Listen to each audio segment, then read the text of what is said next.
Hi, everybody. Thank you so much for joining us for On.NET Live, where we talk to some of our friends and some folks from the community about all the great stuff that's happening in the developer world. My name is Cecil Phillip, and I have two special guests with me today, Burke and Sana. They're going to be talking to us about building applications with GitHub, with VS Code, and we'll also be talking about how we could tighten up that inner loop for developers. So, Burke, Sana, why don't you all introduce yourselves really quick to everyone? Yeah. Hey, everyone. My name is Senna, and I'm a program manager on the VS Code team. I'm calling you from New Jersey today. How about you, Burke? Hey, what's up, everybody? I am Burke, and I'm trying to desperately figure out how to mute my... There we go. Because I have like the Twitch stream and the YouTube going over here. So I hear Cecil and Sana, and then like 5 seconds later, I hear you again saying what you just said. And that's hard probably on the like brain. throwing you off like crazy. Yeah, I'm having a rough day, everybody. Sorry.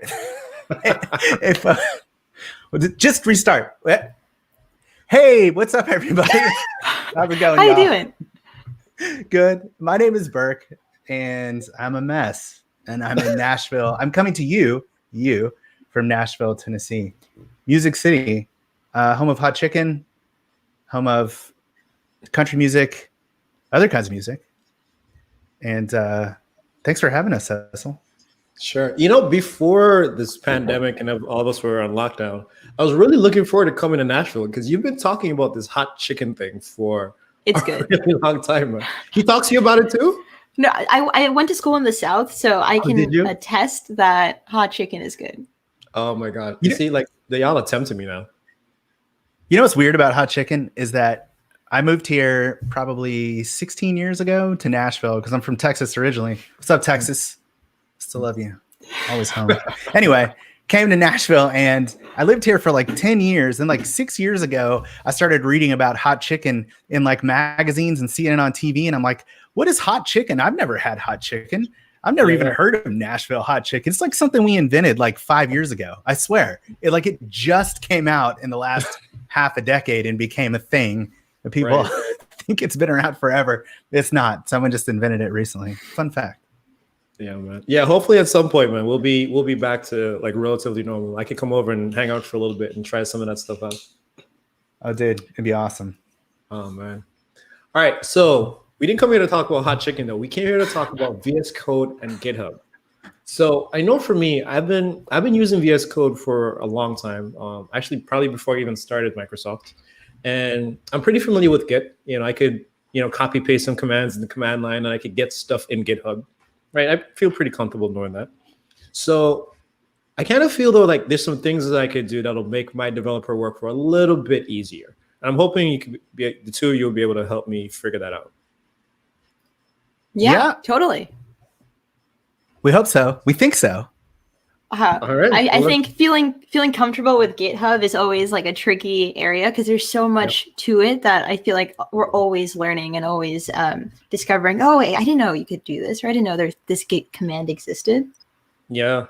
And for me, I feel like, particularly when it comes to GitHub, I feel like I'm very much of a GitHub consumer. Like I go and copy paste from GitHub all the time. Oh, yeah. I don't know, maybe I shouldn't say that to people, but I mean, it's a fact. I go on GitHub, and it's a great place for me to learn about how to do stuff.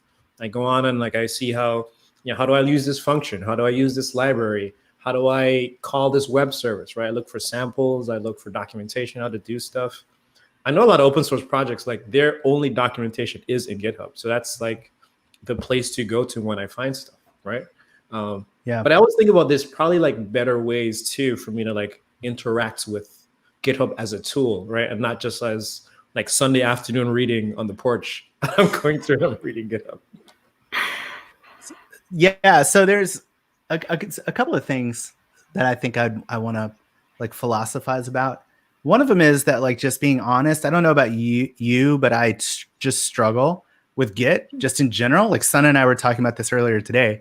We were trying to figure out how to rebase. And I'm like, I just can never remember how to rebase, right? I just give up. So like there's this subset of Git that I understand, which is like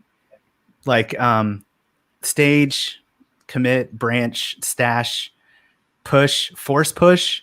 Unfortunately, I know how to do that one really well. But then the rest of it, like I just don't. it's a mystery to me, even like tags and releases and stuff like that. And then I feel like a lot of times the concepts of Git are a barrier to people learning how to code. Like learning, not only do you have to learn how to code, but then you also have to learn how to work with source control. And it's equally, if not harder in some ways than actually learning to code.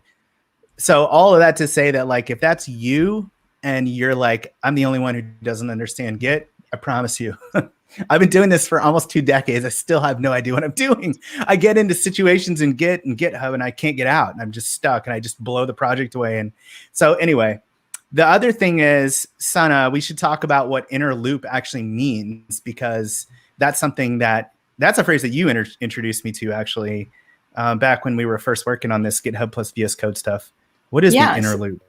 The inner loop is like, so as a developer, as someone who's learning to code, you're probably spending most of your time inside your editor.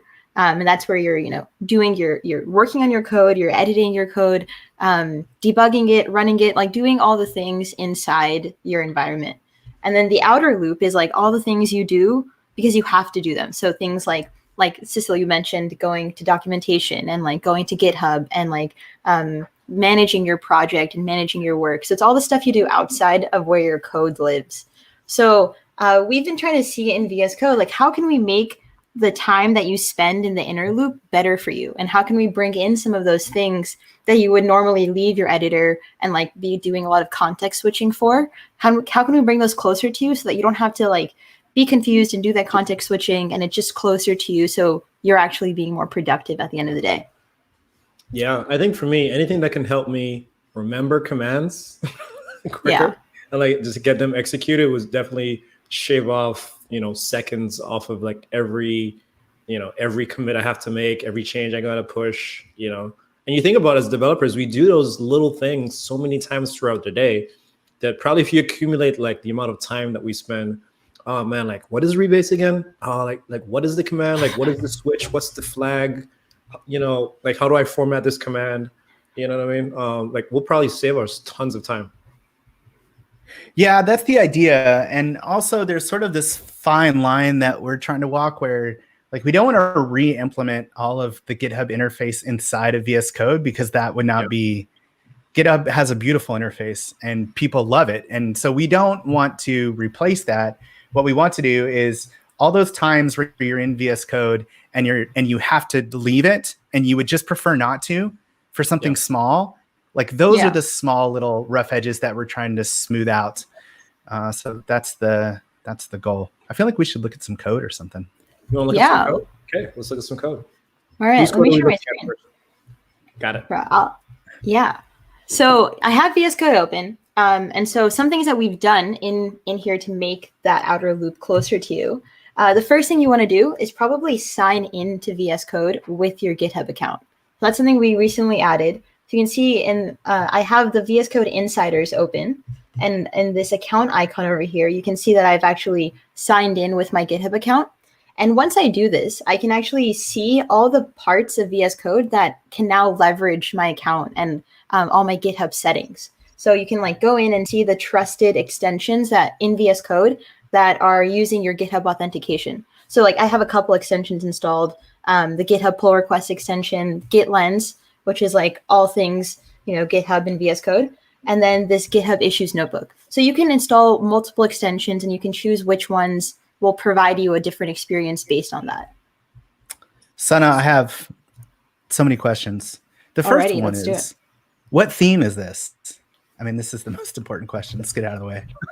This is a really super cool theme called Synthwave. Ooh, like 80s. 84. Bringing the 80s back. 84 was a good year. That was kindergarten for me. Very neon colors. I like it. That's very cool. Oh, that is nice. Another important question then. How do y'all feel about dark themes versus light themes in VS Code? Oh, no. I feel like I change my theme almost every week. I'm like, I can never be satisfied with one. Okay. I've been sort of like, I don't know, like being kind of a jerk, I think, about light themes on the internet for a long time. And it's because, here's the deal.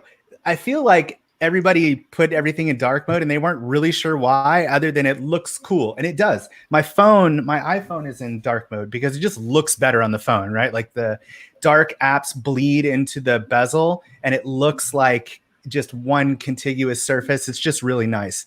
But then I started reading about how like it's better for your eyes, and like looking at a light theme is like looking at a lampshade or a light bulb all day. And that stuff just isn't true. And actually, reading comprehension is best when you have a light screen with some sort of light text on it as well. This is actually easier on your eyes, which is why the Kindle has a very specific, like the paper white, I think they call it paper white, where it's got this like really sort of like soft white background and then this soft gray text on it. And that's actually better. So dark themes, folks, just saying, science is not as good for reading comprehension. That's my spiel. And science is important. But I know for me, I'm glad you believe that. I switch almost, sometimes I switch daily. And I say that because in the morning, like during the day, like when the sun's out and it's bright and the windows are open, I probably have a different theme than what I do at like 10 o'clock at night when I decide to open VS Code. Yeah, sometimes I do open the VS Code at 10 o'clock at night. Don't judge me. But at that time of night when it's not as bright out, you know, your eyes need a different level of intensity, right? And like, I get that. Do something different. That's true. Don't you need that like blue light? Isn't it supposed to, your screen's supposed to, like my phone gets blue at a certain time of night because like that's supposed to like not mess with your circadian rhythm or something? Yeah, that stuff doesn't work on me though. I think that's like for like a different demographic. Developers are immune. Somebody once tweeted and they said the hardest problem to solve in programming is sleep. And I was like, oh my gosh, that's true. It's just true. Yeah, we have some folks in the chat that are saying you're blinding them, so we probably chill out with that. You see, here it comes. See, here it comes. Oops. People are going to come after you. It's coming. I always get this. One time I did a stream and someone was like, light theme, so I'm out of here, and they just left. Right. It's very polarizing. Okay, so we've seen the different themes and stuff like that we got in VS Code. So what do we need to know next? Wait, I have one more question. One more. Tell me. Sana, what are the headphones in your activity bar? Why do you have headphones? Ooh, I'm glad you asked. So who else? Y'all listen to music while you code, right? That's just like you. It's always you're always listening, right? So this is a cool extension called Music Time, and like it like analyzes the music you listen to on Spotify while you have VS Code open, and it will give you like your best productive music. And, like you can just control Spotify from here. Yeah, it's super cool. That's and like recommends music I should listen to. Some Harry Styles, yeah. What is that called? I'm gonna go look it up right now. Music Time. Music tag. I'm telling you, VS Code is not just your editor; it's your music player. It's your GitHub neighbor. That's what we mean by tightening the inner loop. You don't even have to leave anymore to play music. Just play it from. You know what's great about this extension also is it's made by software.com. I was like, really? What? Software.com? Like that's wow, amazing. Someone okay. Okay, they got lucky and got that domain name like super early. Yeah, no kidding. All right, sorry, Sana, I've derailed. So we're back talking about authentication. GitHub authentication. Yeah. So the reason we actually added authentication in VS Code was to introduce this idea of settings sync. So I can show that real quick. So for instance, if I have my VS Code stable, which is this blue icon, that's like the monthly release of VS Code, and I have VS Code Insiders. I've logged in and authenticated in both, so you can see I'm signed into my GitHub here too. So say for instance, I change my theme or I change my settings here. So let's say I'm gonna go red. Ooh, like if I have another instance of VS Code anywhere and I've already signed in, you can see that my settings sync up. So that's really cool. That's the reason that we actually added this GitHub authentication for the first place. So let me change this back because red is too bad on the eyes. Yeah, I don't so get that's the red cool. themes in VS Code. I don't get them at all. I know. I don't know why we ship with it built in. But yeah, that's kind of like the reason why we added setting sync and GitHub authentication. So they're kind of all attached to your GitHub account. And is that setting sync right now? Is that public or is that still an insiders thing?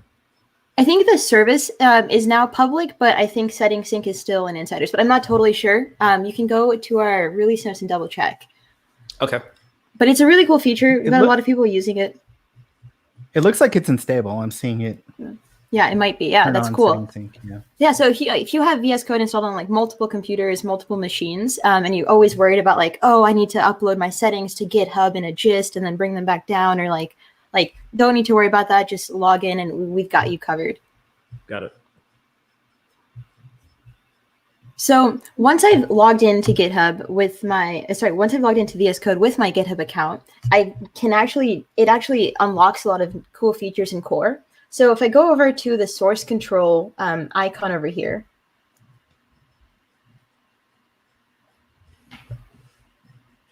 ooh, sorry, let me double check. Reload.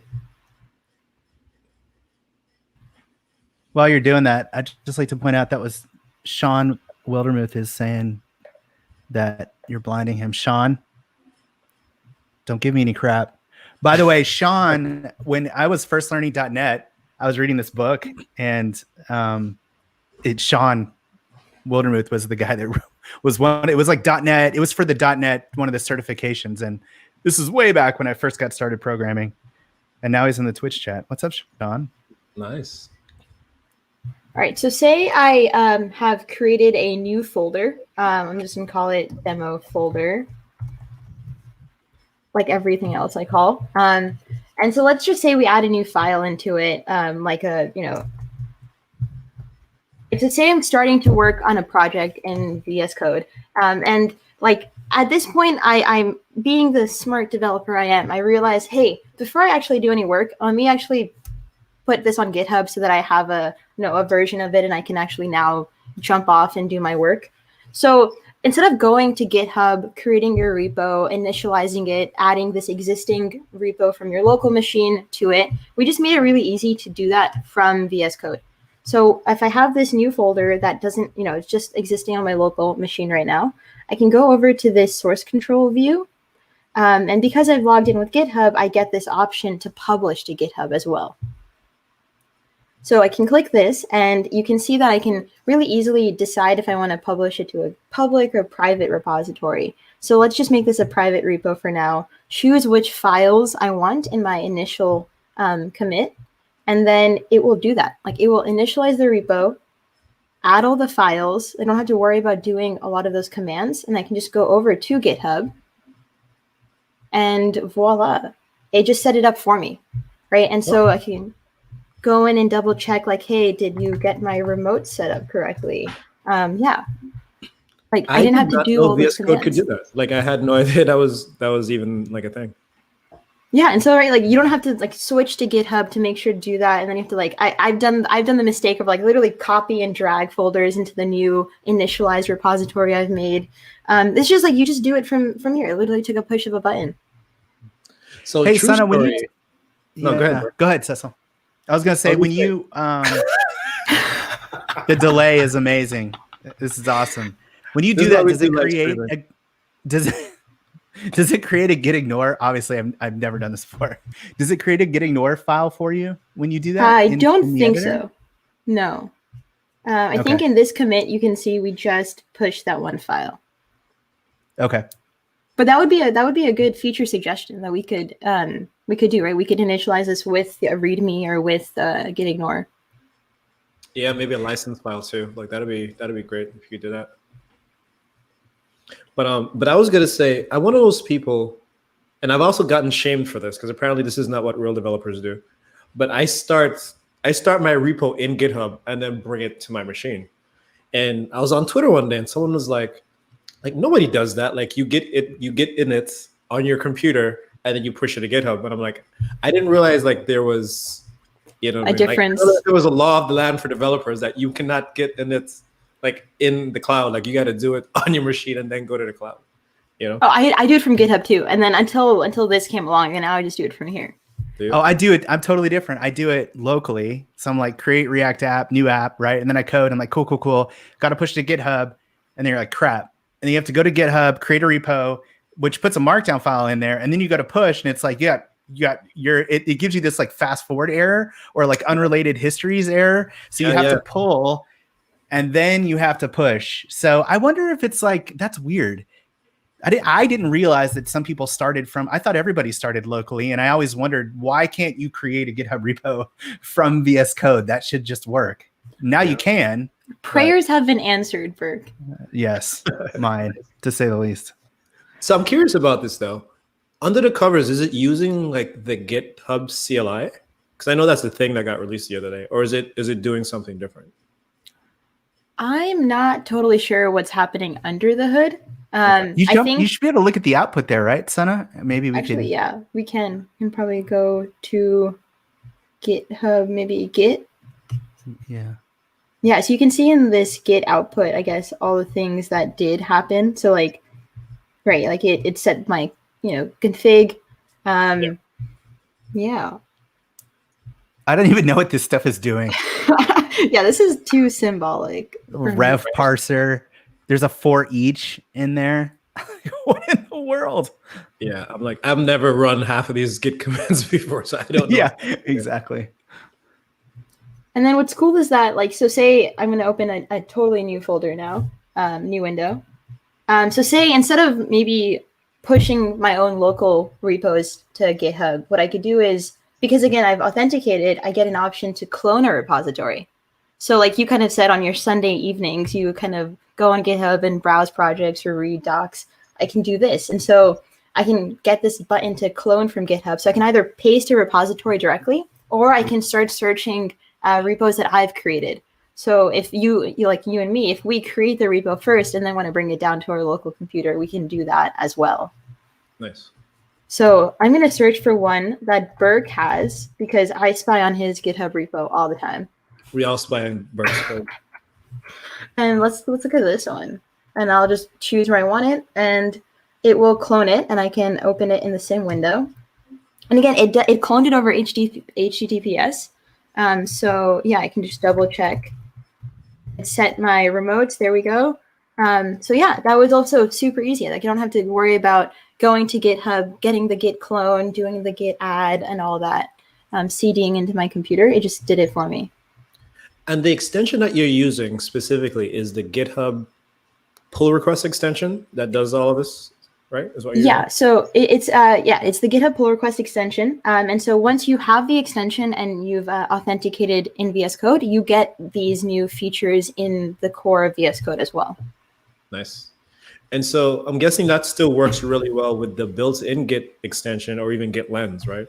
Because I'm just thinking like, oh, I have all of these extensions to work with Git. And I always wonder, are they going to start like clashing and fighting with each other, like Clash of the Titans kind of thing? Yeah, so the source control features like that are built in to VS Code play nice for the most part with all the other extensions. Git Lens is like GitHub on steroids. It adds, I feel like I know like 10% of what Git Lens can actually do, but it's a very cool extension. Right. Okay. So then for me as a developer, so I write a lot of .NET code, and I know for me, I'd usually have like the C# extension, OmniSharp and those types of things. And again, like typically as a developer, I'm going to be like, okay, I wrote some stuff, but like that project that I created by default usually doesn't have like a git ignore file or git folder or whatever the case is. And so then I'm like, oh man, I got to push this to Git, right? All right, I got to push this to GitHub, create the thing in outer space, bring outer space on my machine, and then push it back into outer space. Which now as I'm talking about it, I'm like, that seems a little silly, right? For me to like go over there to come back to go over. So you're saying now with this extension, I could just do it here on my machine, which would probably save me some time, right? So I can name my repository, I can initialize it locally, and then the extension will just take care of sending it over to where it needs to go. Yeah. And my mom also says, okay, because she's thumbsing up that what you just said. Hi, Mom. That's awesome. Yeah, that's the idea, is that it saves you some context switching and bouncing around, lets you stay focused. That's awesome. Cool. So, Burke, do you want to show me, once I've actually got my repo on my machine, all the other source control tricks I can do? Yeah, let's do it. Cecil, you want to switch over? Sure, I'll switch over to your screen really quickly. I'm all like looking through the chat. I'm curious to see, what other folks use with VS Code. Like, what themes are people using? Like, how do they do source control? If you have any comments or questions about anything that's happening, definitely let us know, and we'll talk about it on the stream. Yeah, so I'm going to open this. I'm getting this notification that tells me that this contains a dev container. So this is a small segue, but we'll use it anyway. This is a Python project, and Python, I don't have it configured on my machine, but what this does is it allows me to develop inside of a Docker container. And so if I wonder if it's still here. It's not. So if I do rebuild, reloading container, let's see here. What the command is right here. This is going to reopen VS Code, but what it's going to do is create a Python container that's properly configured so this project will just run. And it does that based on a couple of configuration files that are in the project. But the nice thing about this is that you don't have to have Python installed or configured in any way to use it. It just works because Docker containers are isolated environments, and it's easy for us to give a Docker container information about what kind of environment to build and build that for you so that you don't have to actually install everything. Although it does take a minute because, as everyone who's used Docker knows, it's not the fastest technology in the world when you're running it locally. And while that's happening, I think we should take a step back just a little bit, because I want to talk about, well, if I have Python on my machine, if I have my developers tools on my machine, Python, Java, whatever, what do I need a Docker dev container? Why can't I just dev on my machine? Why is you that? Can. Yeah, you can. But the problem is, for instance, like you open a Python 2 project versus a Python 3 versus, the wrong node version versus you don't have Go, right? Like just this whole getting a project configured and running on your machine can just be a giant pain. Right. And that's just the nature of developer environments in forever, right? The idea that every time you have to set up your environment, you have to do it all over again, and you got to do it from scratch, and that takes some time. And so the idea here is that it would be configured for you, and then you wouldn't have to do that. And actually, I wonder what is going on here. This should have been done many moons ago. Right. So you're telling me then that this particular thing that we're talking about now is about dev containers, right? And these dev containers running locally on your machine, but essentially it allows us to achieve, I guess, project isolation is what we're talking about. Yeah. So it's environment I don't isolation. Have to worry about I don't have to worry about like dependencies on my machine. I have different versions of this or that, different versions of OpenSSL, different versions of Linux native libraries, or Node libraries, or .NET libraries, or Python libraries, because whatever is in there is in an isolated space, right? Correct. And so that's the idea. I could do dev, test, build all within that isolated instance, and I don't have to worry about it messing up with my file paths. I don't have to worry about it leaving additional artifacts behind, because it was never really on my file system to begin with. So for instance, like if you are like interested in open source development and you like want to try out a new project, but it's like a Rust project, like I have no idea how to actually install the Rust compiler. I don't know if I want to do that and like mess up my computer. So I would just open up, if that project had a dev container, I could open it up really easily, and like it's like a low risk kind of environment for me to work in. Sure. Okay, that makes sense. And then looking at the chat really quickly before we move on, someone's asking, what about Azure DevOps? And I'm guessing that question is in relation to when we're talking about the extension. I know we have extensions for Azure DevOps, specifically for Azure repos, for Azure boards, and what's that other thing? Azure pipelines, right? Like I know there's extensions for VS Code for those. We're not talking about those today, but if you wanted to, I definitely tell you to go over to the marketplace and you could check those out there. Okay. Yeah, I think and also the question about like, Sana, this is a good question. It's like, what functionality in VS Code is specific to GitHub, and what just works with a Git provider in general, like DevOps, which has Git. And so like well, I'm still trying to load this. I think Docker has just completely gone to lunch. Yeah, so good question. VS Code does come with built-in Git support. So a lot of the source control features in the source control view would work no matter what you're on, like Bitbucket, GitHub, Azure DevOps. A lot of the features that we've added, a lot of them now play nice with GitHub because of that GitHub authentication that we have. And so we're not sure yet about what the status of that is for Azure DevOps, but I think a lot of what we're doing is still trying it out with GitHub, and then maybe in the future, we'll see what we want to do with Azure DevOps. Sure. That makes sense. All right. I don't want to install Python extensions. So we've got this file here. Let's just take a look at a normal workflow that you might have. So something like, I don't know. I mean, let's say we're going to add a route. Well, how do you do comments in Python? Anybody? What is it, like a pound sign? Pound sign? Yeah. Okay. So index route. I don't know.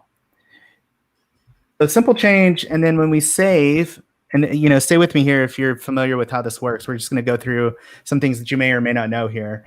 But you get the notification here on the side, and then this is where you can stage, and then you can enter your message here. So comment the index route, and then of course always include some emoji. That's the important thing. I know you can do that now. That's so fun. Like my commit messages are going to be really, really colorful now. Right. Always put an emoji. And then one of the things that people don't know you can do here is you can just do Command or Control Enter, and it wants me to hold on. I got to do some, because I'm in a container. It wants me to do some configuration here. So just git config global. What is it? User.name equals like this. Isn't it user.name, user.email? But let's talk about what you're doing really quickly, because I'm sure a lot of folks might run into this situation as well, and they're going to want to know, well, how did you know to put in these configurations? Like, what are these configurations that you're setting right now? Yeah, so these are global identifiers that you have to set up so that Git knows it knows who you are, but it doesn't know how to present you. And so when I tried to basically stage, VS Code was like, whoa, you haven't configured these global settings. And if you don't do that, you may have seen this before. What will happen is you'll go to a repo and it'll say your name and your name again. You'll be there twice. And you're like, why? Have y'all ever seen this in GitHub? Yeah, that's what's happening, is that you don't have the username and the email global properties set. So that's happening to you. That's why that's happening. And VS Code's just warning you, it's not going to do it until you set these two things. So I'm going to set this, and then I'm going to come back here and do this again, where I'm just going to commit.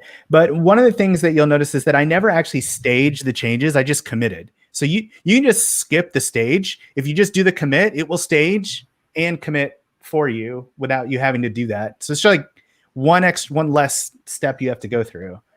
And so here's another silly question, but I kind of have to ask this. So you're in the dev container right now. So the Git configuration you're using, is this in the container, or are you using Git on your machine? No, it's specific to the container. And that's why it's asking me, is because my local machine knows, but the container is an isolated environment and it does not know who I am. And so I have to set that up. That makes sense. So we committed. And then now we can push, which we'll do down here in the status bar. Again, people that have used this before, they know this is sort of the standard flow. All right, so we've committed a change and now we're pushing, and this will also synchronize any changes. So it'll bring things down occasionally too. So if other people are making changes, it will synchronize those changes. So I'll be honest with you as well. Like, I have never pressed those buttons under there in the status bar. I have never done that. So how do you do it? I go to the top, right? And I hit that little icon and say push changes. Like, I go through the menu. Yeah, right here. Oh, yeah. Interesting. Push right there. Yeah, you can also do it that way. I do it that way, or I use the command line, because sometimes I want to be like a real developer. I use a command line. But, yeah, that's how you know. Yeah, I've never seen that icon. I'm sure it's there, but like, I just have never paid attention to it. And then two, I think muscle memory just automatically takes me to that menu in the top right side. Yeah, that makes sense. Let me discard this change. I don't want this. So let's do, I don't know, have you ever done this where you commit something and then you're like, shoot. Yeah, we need to get it back. I didn't want to do that. I wasn't ready for that. So you can actually pull it back. You could just do undo last commit and pull it back, right? And then you can unstage. And then you can go back and be like, I don't know, index route. Like this needs a better comment or something. I don't know. Params, whatever. And then go back and fix your commit. That's probably one of the That's features neat. I use the most. I do that That's really cool. all the time because I'll commit something and I'll either forget to add a change or I'll like put a typo in it, or I'm like, oh, I forgot to add emojis. I need to add emojis to the commit message. You know what I mean? Like the important stuff. Right. And I gotta pull it back. And I'm constantly like, oh, commit it, pull it back, commit it, pull it back. And you know what? Like Right. I don't know what the git command to do that is at all. So to be able to go ahead and do it in the menu is amazing. Now it's important to note here that when you do that, you're not actually amending the commit. You're actually just pulling the commit. You're undoing the last commit. And so that when you redo it, because you already pushed that commit. So when you're undoing it locally. And so when you try to push it again, that's how it actually comes across as a second commit, which is why we now have a merge conflict, because the one that we have locally does not match. And so VS Code automatically goes into merge conflict view here. And then you can see that you can accept. By the way, if you like a side-by-side view, we can't do that here because it's only, we should be able to. We can't do a, you know what it is? Compare changes. And then you can get a side-by-side if you like that better. But on the merge conflict, we can accept current change, accept both changes. I don't know why you would do that ever, but accept the current change. And then this should work. Save all and commit. And VS Code's just warning me as I go along. It's like, you didn't save that file. Are you sure you want to do this? Yeah. And yeah, there's no changes. But now we should be able to. I haven't concluded my. Sometimes I get into this scenario where it's like there's no changes to commit. But then when you come to the actual terminal and look at it, if you do like a git status, it's like you have diverged and then you have to merge. And so you have to run a git commit, actually merge. Right? Oh, and then you can push. But for some reason, Sana, that always catches me up there in VS Code. I don't know why it won't let you commit like that, but yeah, it won't. So really quickly, we do have some folks that are watching us on Twitch, and we do have some questions coming in from over there. Mm-hmm. And this one I want to highlight and put up so everyone can see it. It says, can you easily change your master branch name in the container? Now, for folks that are probably wondering why this person is asking this question, like for the past, I don't know, a couple months, we've been having these types of conversations about like changing the name of master to something else, like main or primary or dev or whatever the case is. And I know in Git, the CLI tool, I know they have support for that. And I think in GitHub as well, you can go into your settings and change the settings of your defaults main branch name, for instance, from master to like something else. So this person is asking, how easily can you change your master branch name in the container? So I'm guessing, and let me know if I'm wrong, Burke and Sana, but I'm guessing it's just a matter of using the Git CLI and renaming the branch. Yeah, so this is a great question, actually a good segue into branches. So if we look down here at the bottom, which I think the comment is, there we go. So I'm going to go here with the caveat that I don't know the answer to how to do this from VS Code. But Sana, have you ever tried to do this, like renaming the master branch from VS Code? Not from VS Code. No, I haven't either. I wonder though. That sounds I'm trying to search this up. Yeah, let's look for it. Rename branch. Please provide a new branch name. How to rename a branch? I just did it. How to rename any? Oh, what? What did you do? I just did. Yeah, I just did it. There it is. But it still says origin. So what do I have to do? Push it? Well, because origin is in GitHub. So origin is in outer space. You just renamed your local. My local one. Let's see if it renames it. Did it push it? Wait, what? I don't think so. How did you do that though? I feel like Can you do that again? That was pretty cool. Yeah, I just did rename branch. Oh, there we go. Got it. Nice. And then it's like new branch name. Well, let we me learned something see. today. Let's go over here and see. Yeah, Bolt.io from Twitch is saying his or her mind is blown. I don't know if it's a he or her, but their mind is blown. So there you go. If I don't know. Nothing else good happens from this stream, folks know how to rename branches in VS Code. So I'm super happy about that. I don't know why. So can I push the branch?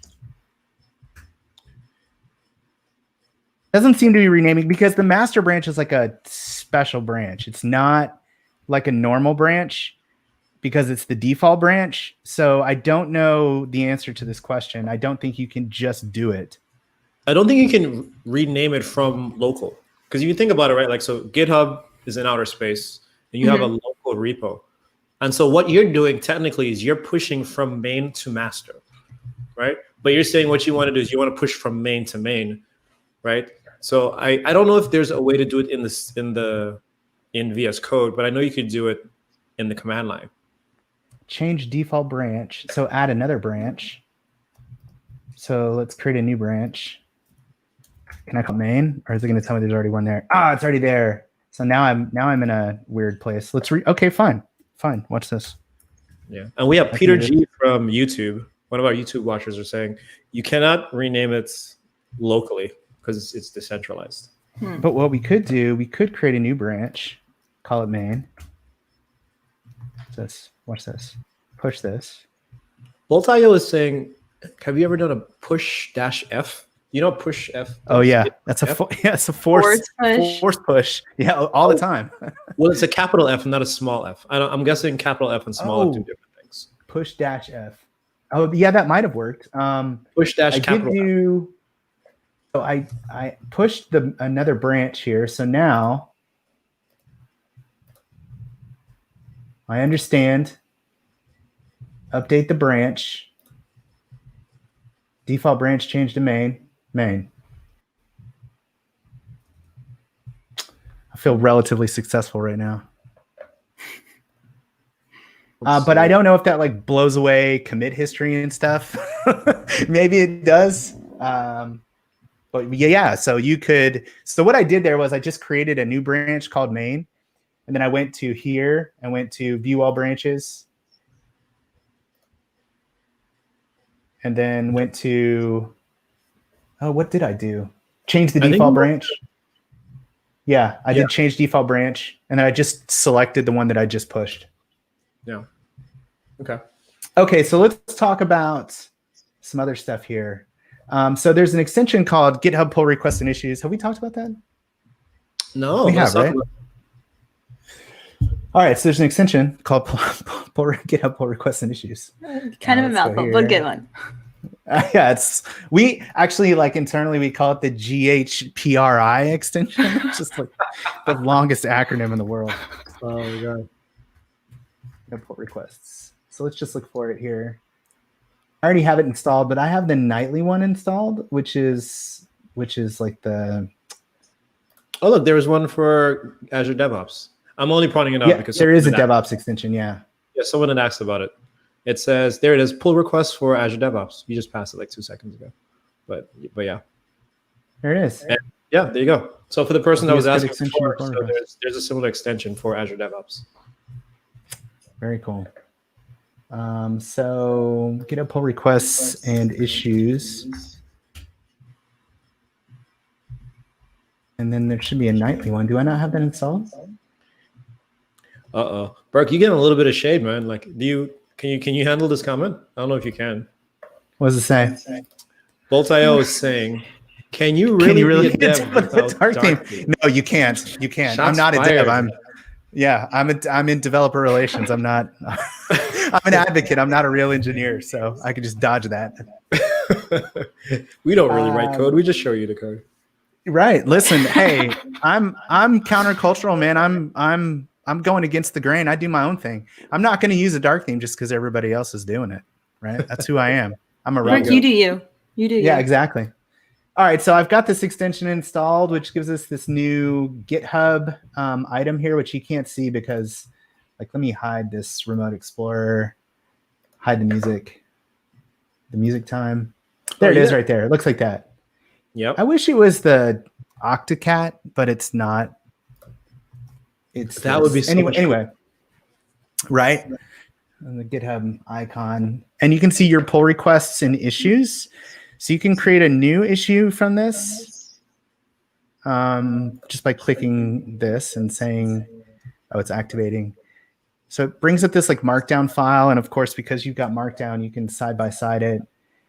And, I don't know, new issue like this app is so bad, obviously created by someone who uses a light theme, not a real developer.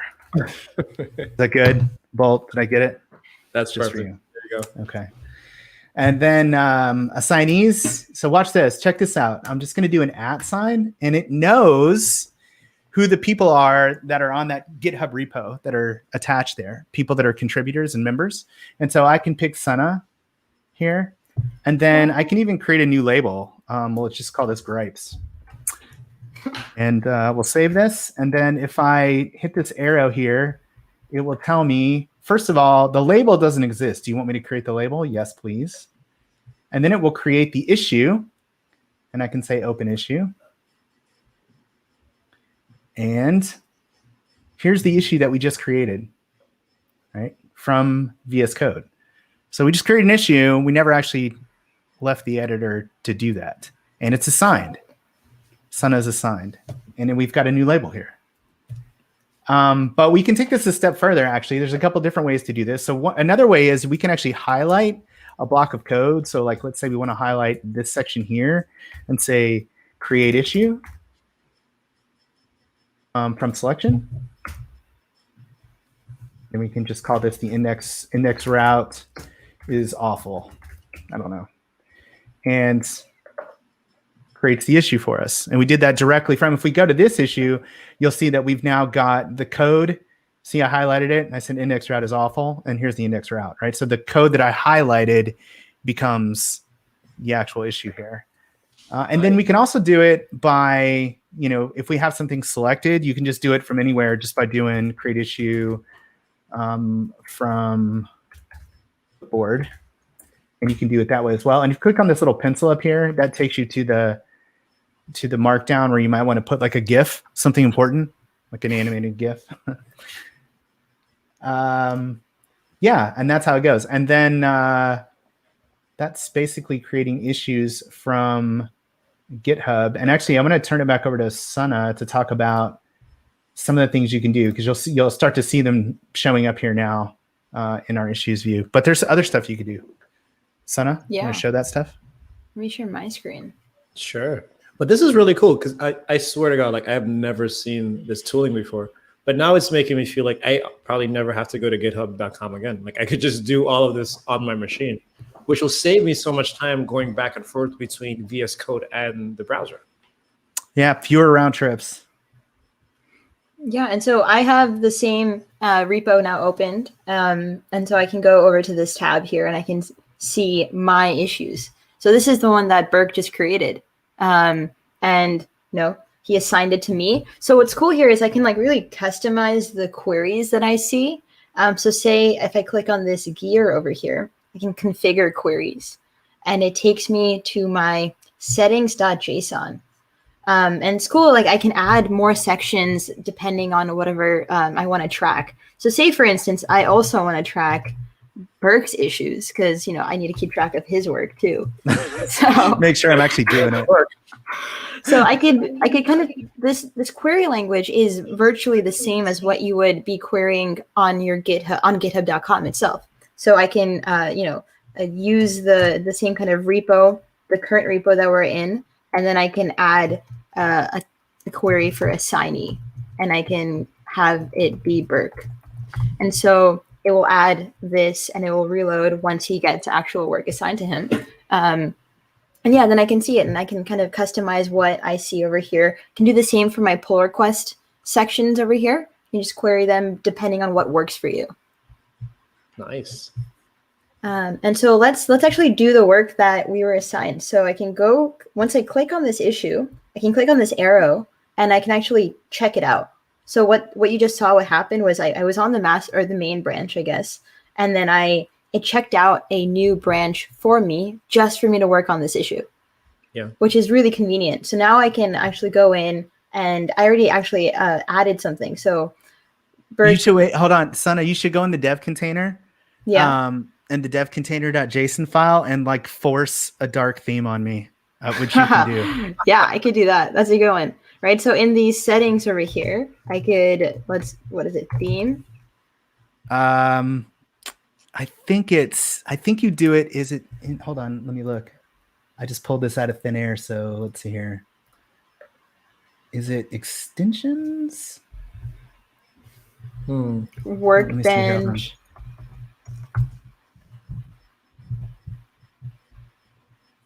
Color theme. There we go. And let's make it permanently. So whenever you open this one, it's going to be a dark mode. Let's do visual. Yeah, there we go. I like that. Oh yeah, it's the default. Yeah, that'll work. This should be interesting. Okay. And so then I can go ahead and I can choose, what changes I want. So let's just choose and stage just this dev container change that we made. And you can see it automatically, because I was working on this issue branch, automatically filled in the commit message for me. So whatever the issue title was, so in this case, let me rename it to something more descriptive, add theme to dev container. And then it even references the issue. And if I want to, I can continue and literally tag Burke in the commit message. So really it kind of like gives you all that context right from here. So once I commit this, Burke can really easily actually review the pull request and approve my change. Did you already submit the PR? Oh no, so my bad. I just committed it to this branch. Okay, so now it locally, like it's not in Git or anything, not in GitHub.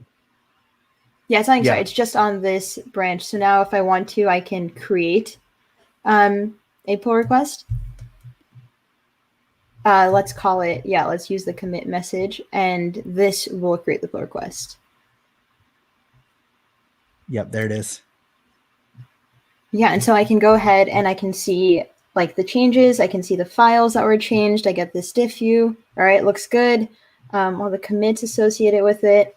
And then, so because we're using the nightly version of the pull request extension, we actually see two views. So normally this is the view that you would see when you create a PR. You see this sort of view that looks like kind of what it looks like on github.com. You can choose what kind of method you want to do to actually merge your branch. You can leave a comment. Or because I'm in this nightly extension, I also have this focused view over here, where if I don't want to do it from this editor, I can just do it from this Explorer in a very simplified view. Got it. All right, so switch it back over to me, Cecil, and let's take a look at what it looks like to actually see the PR. So here, waiting for my review. Did you sign me as a reviewer? Oh, yeah, let me do that real quick. Oh, I see it here under all. Yeah. Yeah, so there's add theme. Okay. And this will show me basically that same view. I mean, this is the view that you get in GitHub, and were we to click on this, it would take us to the issue. But we could see this. I can check it out. And then I can even, I think, I can comment on this and like start a review. No way. Are you serious? Seriously? Yep. I love this. I'm installing this right now. I swear to God. Like, this is going to save me so much time. I'm installing this right now. So I'll start a review. That is awesome. And then if I go back here to the pull request, here, I think, oh yeah, there's a giant refresh button, Burke. And then, yeah, you can see this is all right. So let's go ahead and accept this. What I'm going to do is I'm going to check this out. I'm going to check out this PR. Cool. Let's see. Which is going to switch me to that branch. Switching to review mode.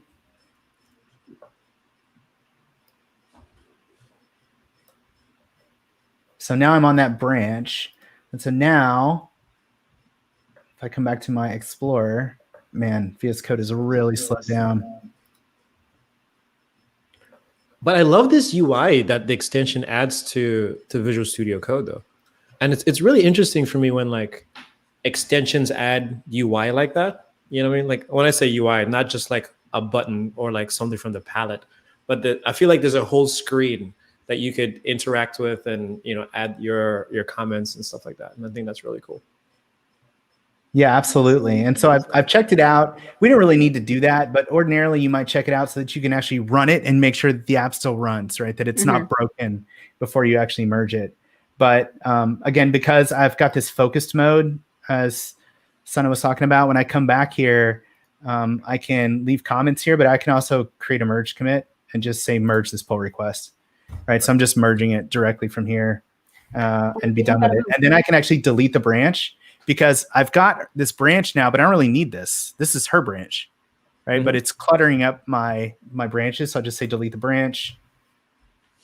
And it will ask me, do you want to delete them both? Like just the local one and no, let's delete the remote one and the local one is what we want. Now, this is just housekeeping. We're just keeping everything nice and clean. And so that should delete the branch. And then now if I reopen this,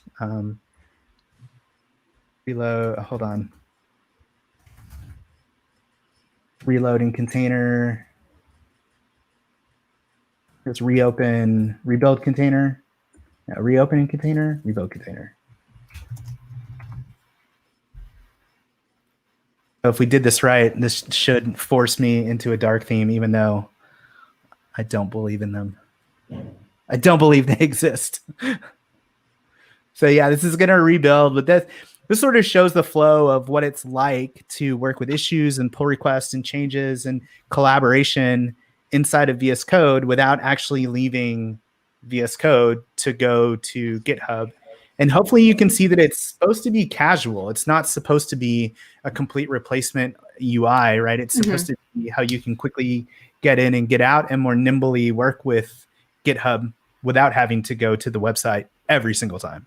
Yeah, and for instance, like if you don't normally use issues in your workflow, like it's as easy as like if you want to start from VS Code adding to-do comments and then like being able to track that work. So if you don't use this, it's making it easier for you to try.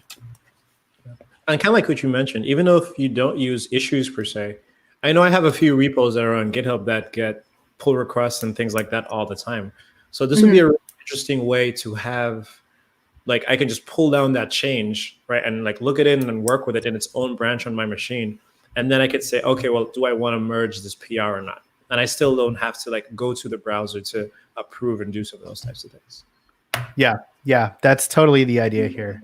And I don't know. At some point, this will rebuild, but I feel like my 4K camera has slowed my computer to a crawl.